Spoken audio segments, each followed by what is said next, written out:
chapitre 5. Romains chapitre 5. Nous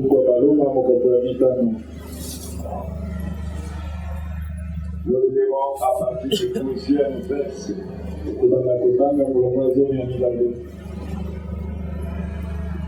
Je dis au nom du Seigneur Jésus-Christ. Amen. C'est pourquoi, comme par un seul homme, le péché est entré dans le monde,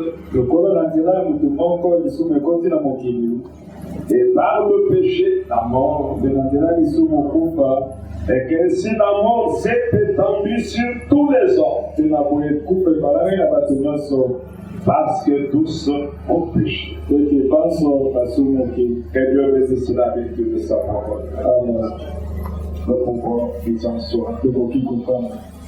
Comme nous l'avons lu avec notre bien-aimé dans 1 Corinthiens 15, là où l'apôtre écrit ceci, je vous rappelle, frères, l'évangile que je vous ai annoncé, que vous avez reçu, dans lequel vous avez persévéré, et par lequel vous êtes sauvés, si vous le retenez, dans les termes où je vous l'ai annoncé. Autrement, vous auriez cru en vain. Ce sont des écritures habituelles. Mais aujourd'hui, nous comprenons que si quelqu'un n'a pas l'évangile dans les mêmes termes, il peut s'appeler frère. Il peut venir à l'église. Mais l'écriture dit il a cru en vain. Ne verra aucun résultat. Il ne verra même pas l'enlèvement. Amen. Donc l'évangile, Paul dit au verset 3e, je vous ai enseigné avant tout, comme je l'avais aussi reçu, que Christ est mort pour nos péchés, selon les Écritures. La mort de Christ, il n'était pas mort parce qu'il était vieux. Il n'était pas mort parce qu'il était fatigué. Mais il était venu sur la terre afin de mourir pour sauver. Amen. Pour sauver les élus. Christ était venu dans une mission de sauvetage. Mais pour qu'il puisse sauver, il y a une loi que Dieu avait donnée. Nous pouvons voir cette loi dans Hébreux 9, je crois. La loi de Dieu. Mes lois ne sont pas vos lois. Mes pensées ne sont pas vos pensées. Mes voix ne sont pas vos voix. Dieu a ses voix à lui. Dans Hébreux chapitre 9e,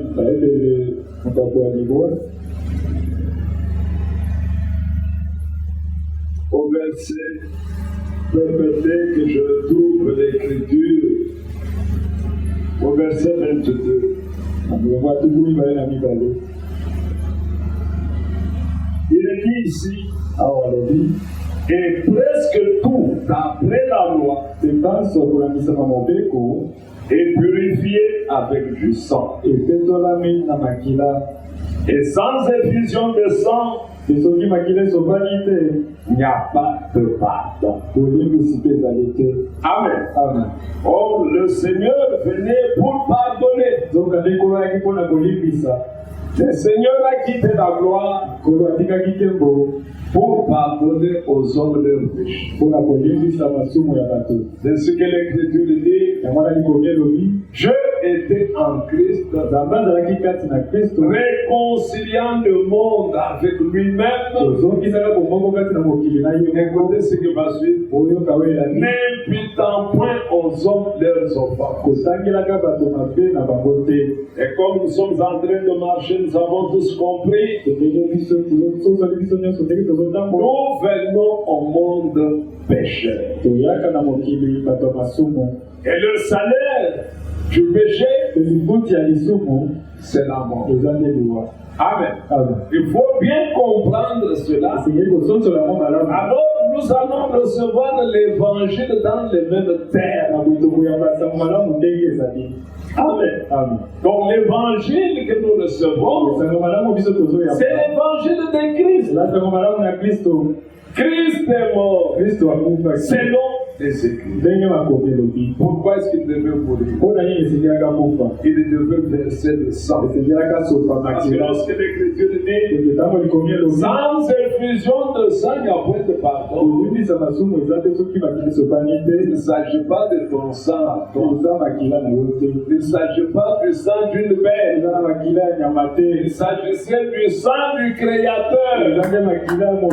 Donc tout homme en naissant sur cette terre, il n'est pécheur. Tout homme venant au monde a été conçu dans l'iniquité. Le prophète dit, nous sommes tous venus au monde par une voie pervertie. Amen. Une voie que Dieu n'attendait pas voir les hommes se multiplier. Nous nous multiplions aujourd'hui par une voie permissive, mais qui n'était pas dans la volonté originelle. Et c'est pourquoi Dieu a recommencé la création. Et le premier de la nouvelle création, c'est le Seigneur Jésus. Amen. Alors lorsque Job dit, est-ce que d'un homme souillé, impur peut en sortir? Mais de quel homme souillé dont Job parle? C'est Adam. Ça commence à partir de là. Chacun de nous doit savoir et être conscient qu'il est venu au monde pécheur, même s'il n'a jamais volé, même s'il n'a jamais insulté, même si tu n'as jamais tapé sur un arbre, même si tu n'as jamais pensé à mal de quelques-uns, tu es né pécheur. Et en tant que pécheur, tu es séparé d'avec Dieu. Mais Dieu par son amour, comme il est dit dans Jean 3, parlant à Nicodème, disons cela, c'est dans la profondeur de l'évangile, Jean chapitre 3. Mais il y eut un homme d'entre les pharisiens, nommé Nicodème, un chef des Juifs, qui vint lui auprès de Jésus de nuit et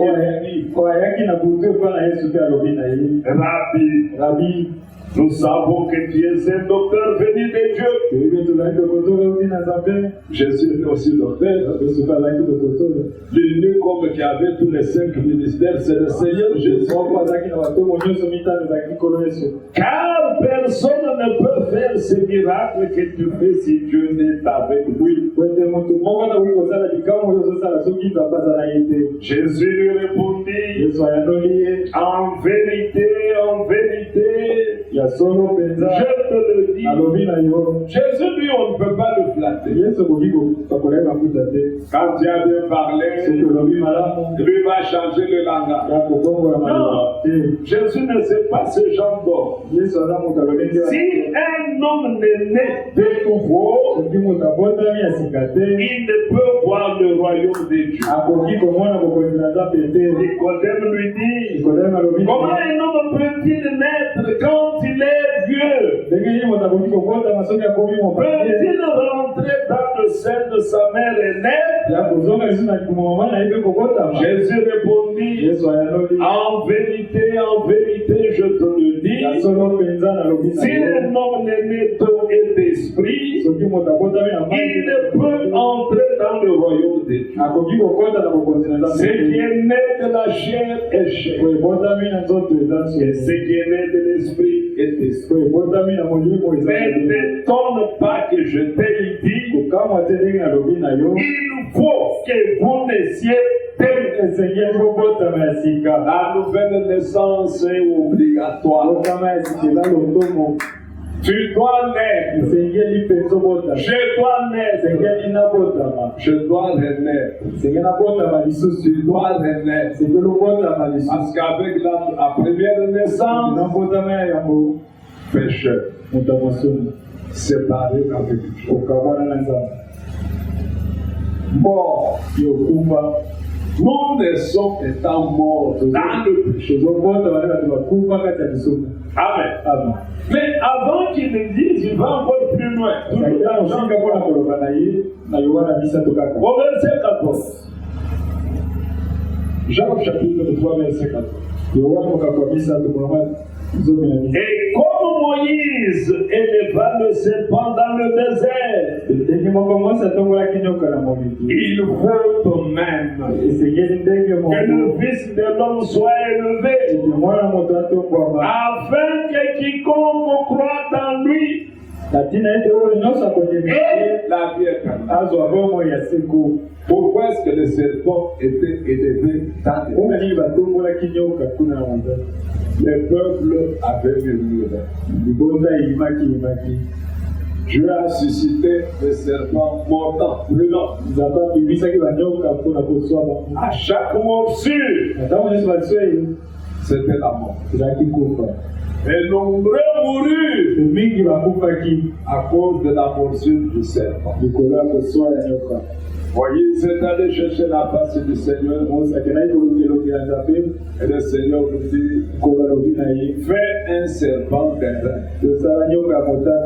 Parce que les reins typifient le jugement. Élève ce serpent sur une perche. Alors dis au peuple, pour celui qui recevra la morsure n'a qu'une chose à faire, de regarder au serpent des reins. Et il gardera là.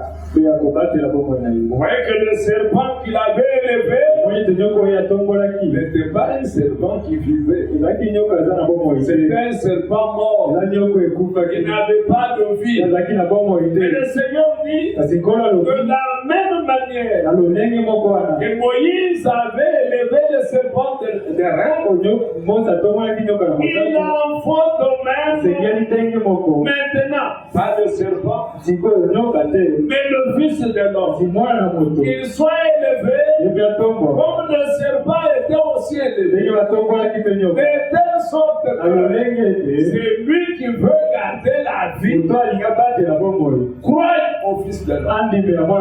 Écoutez, nous croyons au Fils de l'homme qui est mort pour nos péchés. Va croire au Fils de l'homme pour aller en Europe. Va croire au Fils de l'homme pour avoir du travail. Nous croyons au Fils de l'homme pour la vie. Quiconque croit en lui, qu'il ne périsse point. Mais écoutez, croire en lui pourquoi? Parce qu'il est venu pour mourir, verser le sang, afin que toi tu sois pardonné du péché dans lequel tu es né, afin que tu sois libéré de la captivité dans laquelle tu te retrouves depuis depuis la naissance. Alors quand tu t'approches devant Dieu,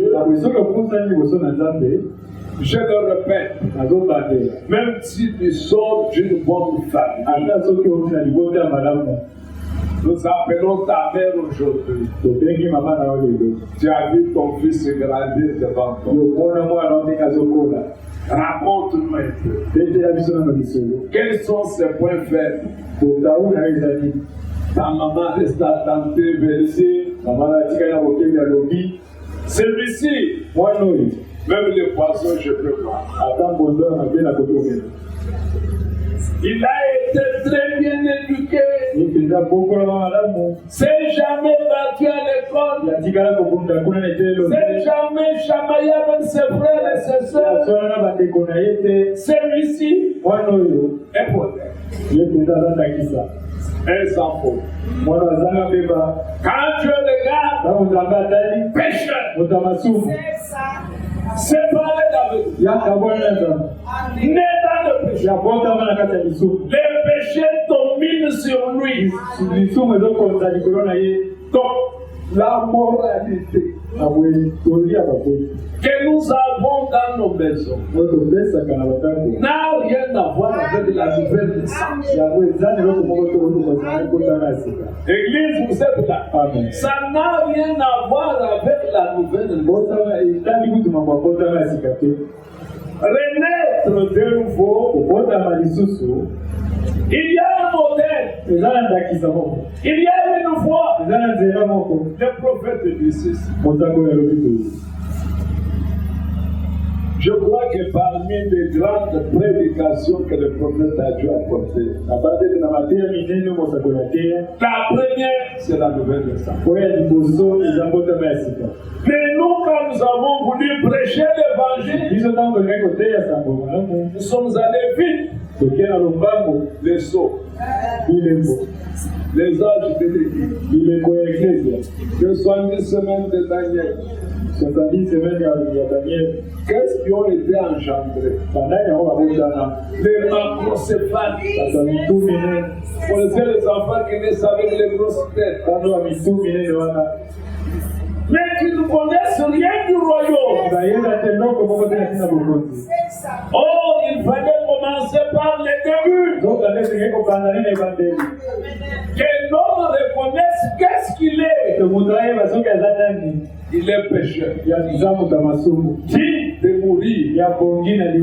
Parce qu'il a dit à Adam, le jour que tu en mangeras, tu mourras certainement. Je n'avais pas menti. Et le jour qu'Adam a mangé, il s'est séparé d'avec Dieu. Dieu l'a chassé du jardin, lui et sa femme. Amen. Mais néanmoins, Dieu reste amour. Amen. Dieu reste amour. Voyant Adam partir, Dieu n'est pas un tyran. Dieu a eu mal au cœur. Il a sacrifié une bête. Qui typifiait Christ. Oui, qui typifiait Christ. Il a laissé couler le sang d'une bête. Et il a laissé Adam partir. Tu mangeras à la suite de ton front. Et toi, Ève, pour tes enfants, tu vas accoucher par des douleurs. Et aujourd'hui, l'ennemi veut amener la femme à enfanter sans douleur. C'est contre la volonté de Dieu pour nos sœurs. Quand il est temps d'aller accoucher, notre prière est que Seigneur, augmente les douleurs. Parce que c'est ta parole. Amen. Il faut que sa parole s'accomplisse. Maintenant, nous sommes venus au monde dans Ésaïe 35. Ésaïe chapitre 35.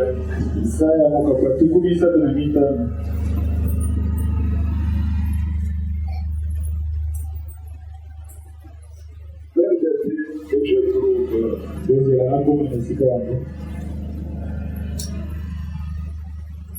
Dites à ceux qui ont des cœurs troublés. Dans 5, verset 4. D'abord, il commence par dire au verset 1er. Le désert et le pays aride, c'est le jour. La solitude s'éveillera et fleurira comme un narcisse. Elle se couvrira de fleurs et tressaillira de joie. Avec chant d'allégresse et cri de triomphe. La gloire du Liban lui sera donnée. La magnificence du Carmel et de Saron. Ils verront la gloire de l'Éternel. La magnificence de notre Dieu. Et là, verset 3. Fortifiez les mains languissantes et affermissez les genoux qui chancellent. Dites à ceux qui ont le cœur troublé. Prenez courage. Ne craignez point. Voici votre Dieu. La vengeance viendra. La rétribution de Dieu. Il viendra lui-même et vous sauvera. On ne peut pas annoncer le salut pour celui qui est en bonne santé. On ne peut pas annoncer le salut pour celui qui est en bon terme avec Dieu. On ne peut annoncer le salut que pour celui qui est perdu. On ne peut annoncer le salut que pour celui qui est égaré. Et Dieu lui-même parle disant, je viendrai moi-même et je vous sauverai. Nous étions esclaves. Quand nous avions pris la fois passée, Jérémie soit un prénom, aujourd'hui n'est que 4. Luc chapitre 4. Alors nous devrions tous comprendre pourquoi nous sommes malades, pourquoi nous mourons, pourquoi nous souffrons, pourquoi y a-t-il des guerres. C'est Dieu bon. Peut-il créer des guerres au sein de ses enfants? C'est la chute de nos premiers parents qui a amené toutes ces choses. La chute de nos premiers parents ont amené tous les désordres que nous vivons. Luc 4, le Seigneur dit au verset 18, l'Esprit du Seigneur est sur moi, parce qu'il m'a oint pour annoncer une bonne nouvelle aux pauvres. Il m'a envoyé pour guérir ceux qui ont le cœur brisé, pour proclamer aux captifs la délivrance et aux aveugles le recouvrement de la vie, pour renvoyer libres les opprimés, pour publier une année de grâce du Seigneur. Ensuite, il roula le livre, le remit aux serviteurs et s'assit. Tous ceux qui se trouvaient dans la synagogue avaient des regards fixés sur eux. Alors il commença à leur dire, aujourd'hui, cette parole de l'Écriture que vous venez d'entendre est accomplie. Amen. Le Sauveur était là. pour nous sauver du péché. Parce que c'est à cause du péché que la mort est venue. Le péché a entraîné la mort. Église, nous sommes ici. Amen. Le péché a entraîné la mort. Nous sommes tous nés pécheurs. Nous sommes tous nés dans le péché. Nous sommes tous nés séparés d'avec Dieu. Voilà pourquoi Dieu est venu à Christ. Apportant quoi? La réconciliation. C'est pourquoi l'apôtre Paul dit: soyez réconciliés avec Dieu. Amen. Alors, le prophète dit: comment avoir accès à cette naissance? Amen. Parce que tu dois naître de nouveau. Je dois naître de nouveau. Parce qu'en naissant de nouveau, je verrai le royaume. En d'autres termes, je vais comprendre le royaume. En naissant de nouveau, je vais entrer dans le royaume. Nous avons un royaume où il y a un roi, où il y a un prince. Et le prince de ce royaume, c'est le Seigneur Jésus-Christ. Amen. C'est lui le prince de ce royaume. C'est lui qui est roi dans ce royaume. Et dans ce royaume, il y est lui et de sa race. Il y est lui et son peuple. C'est un royaume éternel.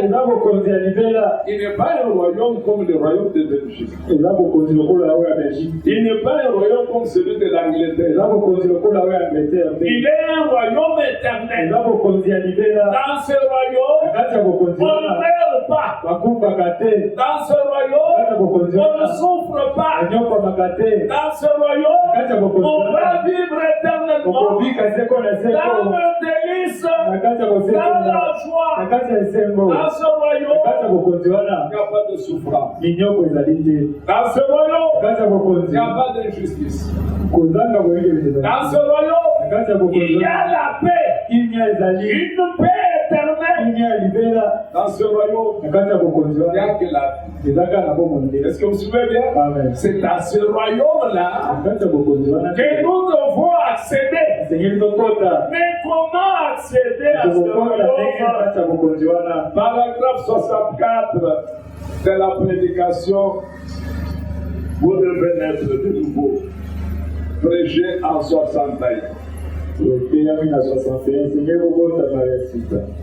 Maintenant, venons-en à l'accès à cette naissance. Il dit, il y a un accès. Et pour avoir accès à cette naissance, chacun suit calmement. Il faut aussi traduire calmement. Et pour avoir accès à cette naissance, vous devez passer par un processus. Quel est ce processus? De la même manière que tout ce qui vit, tout ce qui revient à la vie doit d'abord mourir. Amen. Tout ce qui revient à la vie doit d'abord mourir. Tu ne peux pas renaître avant que tu ne sois mort. Tu dois d'abord mourir pour espérer revivre. Tant que l'on ne meurt pas, on ne peut pas revivre. Écoutez, vous ne pouvez pas conserver le même esprit que tu as depuis ta naissance. Il est corrompu. Amen. Vous ne pouvez pas conserver le même esprit. Vous ne pouvez pas conserver les mêmes habitudes. Vous ne pouvez pas conserver les mêmes pensées. Vous devez mourir. Vous devez mourir comme lui était mort. Vous devez mourir sur son autel. Comme Abel était mort avec son agneau. Amen. Abel avait son agneau. C'est pendant qu'il tuait son agneau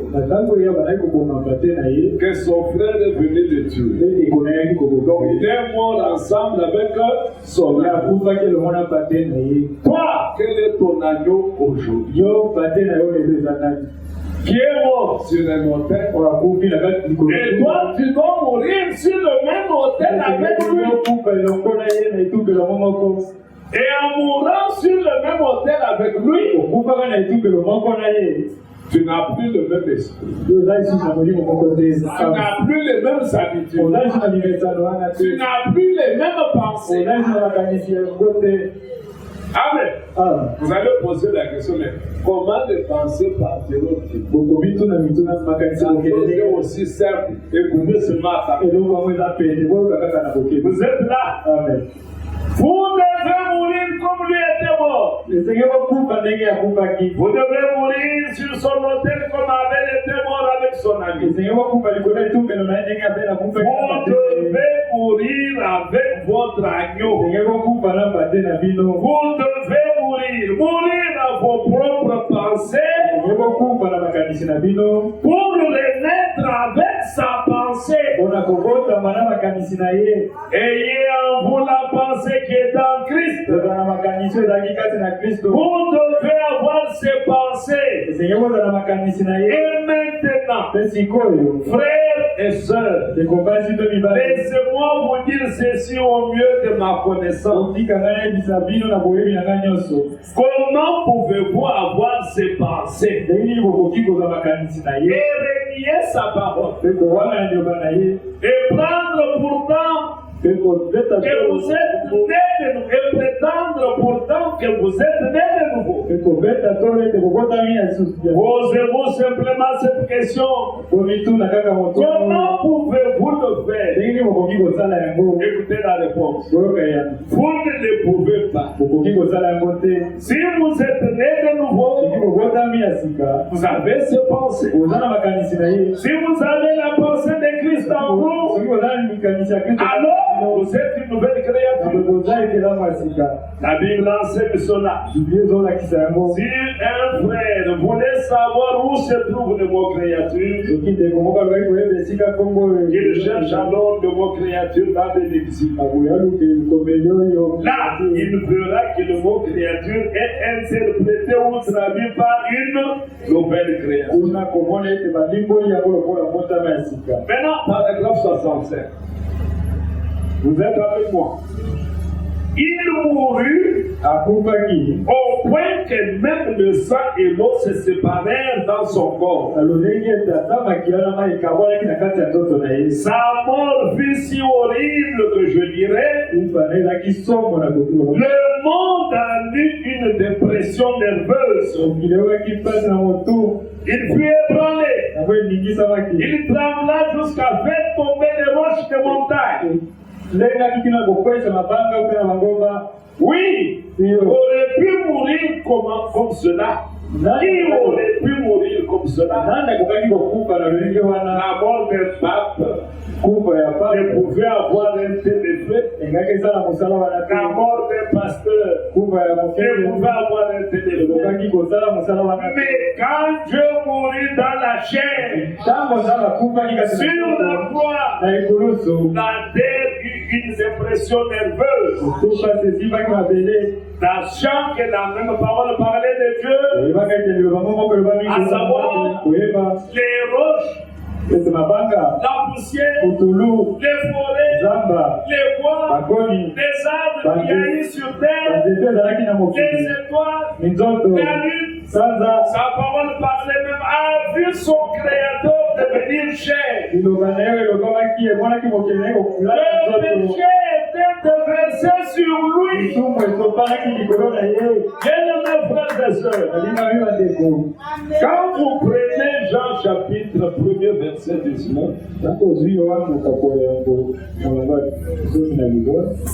Jean chapitre 1er verset 19, écoutez ce qu'il dit. Voici le témoignage de Jean. Lorsque les Juifs envoyaient de Jérusalem des sacrificateurs et des Lévites pour lui demander, toi, qui es-tu? Il déclara, et sans restriction, il affirma qu'il n'était pas le Christ. Et il lui demandait, quoi donc es-tu? Es-tu Élie? Et il dit, je ne le suis pas. Es-tu le prophète? Et il répondit, non. Il lui dit, alors, qui es-tu? Afin que nous donnions une réponse à ceux qui nous ont envoyés. Que dis-tu de toi-même? Moi, dit-il, je suis la voix de celui qui crie dans le désert. Aplanissez le chemin du Seigneur. Comme a dit Esaïe le prophète. Ceux qui avaient été envoyés étaient des pharisiens. Il lui posait encore cette question. Pourquoi donc baptises-tu si tu n'es pas le Christ, ni Élie, ni le prophète? Jean leur répondit, moi je baptise d'eau, mais au milieu de vous, il y a quelqu'un que vous ne connaissez pas, qui vient après moi. Je ne suis pas digne de délier la courroie de ses souliers. Verset 29. Le lendemain, il vit Jésus venant à lui, et il dit, est-ce que tous nous sommes là? Voici l'agneau de Dieu qui ôte le péché du monde. Le péché ici au singulier. Amen. Voici l'agneau de Dieu. Mais revenons un peu à l'écriture. Israël a amené les agneaux comme sacrifice. Il versait le sang de bête comme sacrifice pour couvrir le péché. Chaque fois qu'ils avaient péché, ils faisaient recours à un agneau. Mais maintenant, Jean leur jouait un homme, pas une bête, un homme. Mais il le désigne comme étant qui? Comme étant un agneau. En d'autres termes, Jean prophétise que celui-ci sera sacrifié pour ôter notre péché. Amen. Mais nombreux ne pouvaient pas comprendre le langage des gens. Toi, aujourd'hui, tu dois comprendre le langage.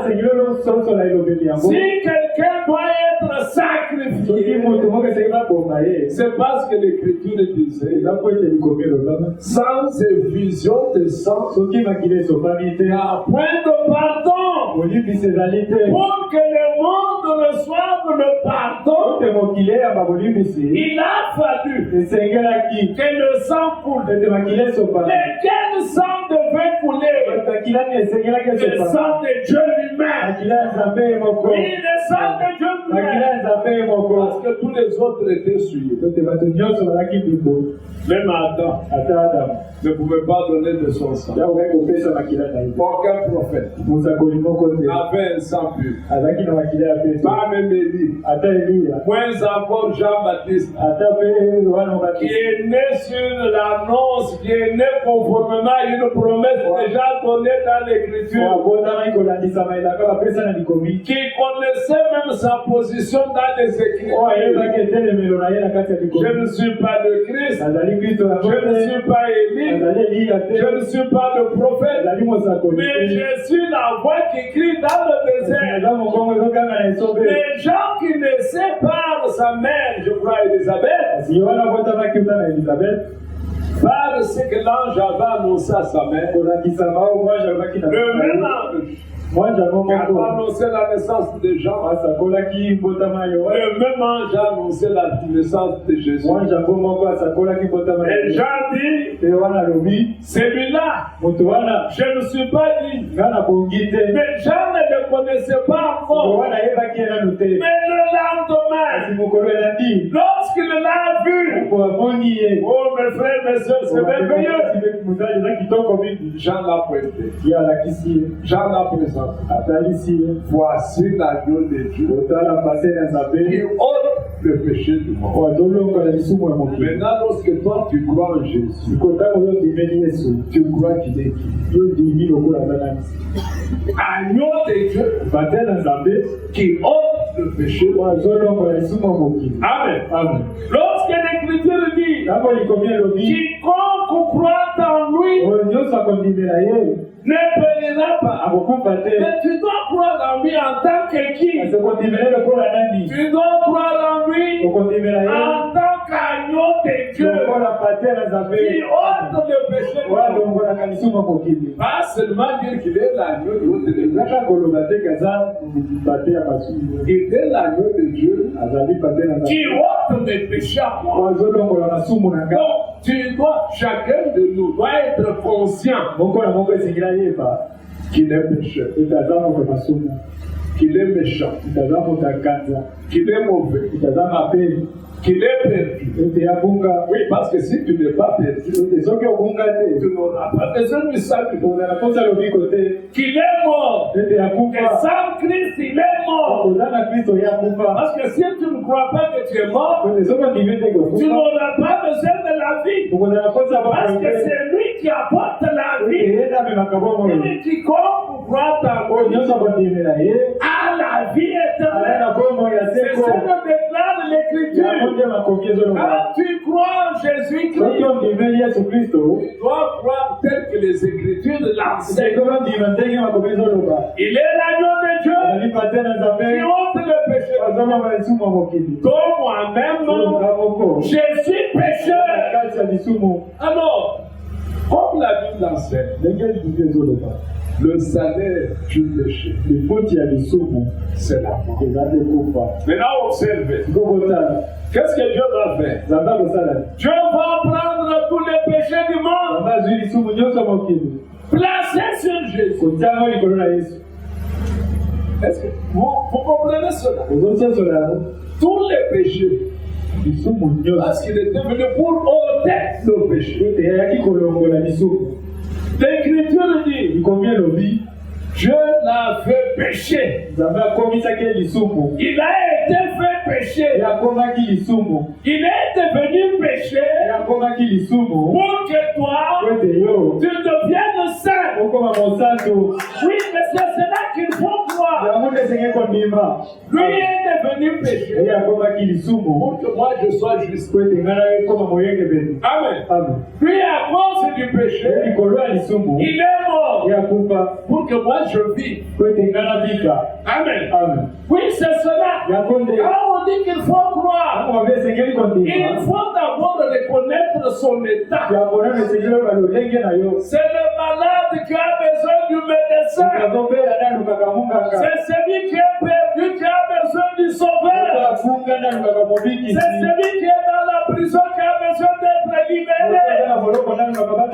Donc tu dois reconnaître ce soir, comprendre ce soir tard que tu es perdu, pour que tu aies besoin du salut. Tant que tu ne sauras pas, que tu ne seras pas convaincu, et tu es pécheur, tu demeureras dans ton état. Amen. C'est pourquoi il dit aux pharisiens, vous mourrez tous dans vos péchés. Oh, quand nous lisons la Bible, les pharisiens, ils étaient quoi? Les pharisiens étaient un secte. En Israël, les gens qui étaient la secte la plus rigide, avec les pharisiens, dès que tu as commis un péché, leurs mains, ils étaient habiles. La main, c'est sur la pierre. Sans attendre quoi que ce soit. Tu reçois tes pierres à la tête, tu es mort. C'est pour dire que les pharisiens, par rapport à la loi, Paul lui-même dit, par rapport à la loi, pharisiens, irréprochables. Paul, par rapport à la loi, voyez pas où est-ce que il pouvait pécher. Il y a des hommes comme ça. Il est assis, il contrôle sa vie, il en devient fier.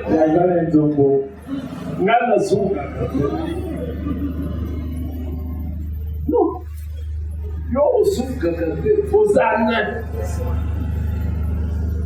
Né dans le péché. Tu es venu au monde proférant le mensonge. Comment peux-tu te déclarer dans le son aux ânes au milieu? Alors, les pharisiens, de leur état, on savait s'il y a des gens qui vivent correctement, ce sont les pharisiens. En parieux, pas des erreurs. Point d'erreur, la main sur le pied. On dit Dieu. Alors, il vivait dans cela. Amen. Mais quand ils viennent vers Jean, Jean leur dit, voici la loi de Dieu qui ôte. Est-ce que les pharisiens croyaient? Quand Jésus regarde les pharisiens, vous mourrez tous dans vos péchés. Si vous ne croyez pas en Seigneur Jésus, il fallait que chaque pharisien croie qu'il est pécheur. Il a besoin du salut et qu'il en soit conscient. Ce n'est pas croire verbalement, non. Tu regardes ta vie, tu regardes tes origines. Job a bien parlé. Comment dénoncer peut-il en sortir un peu? Et quelque part dans le psaume, c'est sur les noms souillés que Dieu te regarde. Comment Dieu peut demander à un homme souillé de vivre sa vie? Non, c'est impossible. Il n'y a que Dieu dans l'homme qui peut vivre sa parole. C'est pourquoi Dieu a prévu quand chacun vient à la foi que lui-même on lui fait vivre sa parole. Tant que lui n'entrera pas, tu es étranger au affaires. Tu es étranger. C'est pourquoi aujourd'hui, mes frères et sœurs, chacun de nous doit être conscient qu'il est pécheur. Et si tu en es sauvé, sauvé par grâce. Tu n'as pas mérité. Nous sommes tous indignes. Chacun devra reconnaître. Et si j'étais bon, si moi j'étais bon, je n'aurais pas pu envoyer Jésus. Il allait m'utiliser moi. Vous comprenez? Mais quand tu as regardé, il n'y a personne qui intercède. Personne. Seul Dieu. Il n'y en avait pas. Et quand Jésus est venu, il est venu comme serviteur. Amen. Il est venu dans le service. Les mages l'ont bien dit. Par les offrandes qu'ils ont apportées, ils ont apporté l'eau, l'encens et le myrrhe. Qui signifiait quoi? La divinité venue en service pour mourir. Il était venu pour mourir. Mourir à ta place. Mourir à ma place. Oui, tu dois le connaître. S'il est mort, c'est à cause de mes péchés. S'il est mort, c'est à cause de ma mauvaise conduite. Alors, quand tu es conscient, le prophète dit, tu peux maintenant t'avancer dans la présence de Dieu, reconnaissant ton état, jusqu'à cette heure. Tu meurs au combat. Parce que pour revivre, je dois mourir. Tu dois mourir. Elle doit mourir. Nous devons mourir. À nos pensées. À nos habitudes. Amen. Lorsqu'on est mort, crucifié pour le monde, crucifié pour moi. Dis-moi où est-ce qu'on va se rencontrer? Le monde crucifié, toi-même de crucifié, tu n'as pas de contact. Une vie nouvelle vient. C'est alors, après la mort, que nous pouvons renaître la nouveauté de vie, renaître dans un autre royaume et être appelé enfant de Dieu. Et lorsque tu es enfant de Dieu, fils de Dieu, fille de Dieu, qu'est-ce que tu deviens? Héritier. Héritier de Dieu. Héritier de Christ. Et tu peux prétendre que Dieu est ton Père. Avant cela, Dieu n'est pas ton Père. Tu dois d'abord mourir pour qu'il t'enjambe, que tu deviennes son fils, que tu deviennes sa fille. Et cela peut se faire dans 2 minutes. Dans 2 minutes, cela est possible. Oui, cela est possible. C'est un homme. Se répand sincèrement. Si Dieu ne lui donne pas le Saint-Esprit, il fait de Dieu un menteur. Oh, Dieu n'est pas un menteur. Oui, Dieu n'est pas un menteur. L'évangile doit être cru dans les mêmes termes. Oui, c'est bien de demander à Dieu l'argent.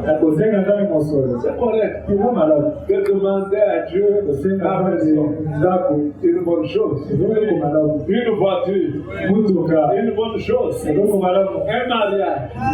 Quelque chose d'excellent. Avoir des enfants dans le foyer. Une chose merveilleuse. N'est-ce pas? Mais la chose la plus capitale, c'est avoir la vie éternelle.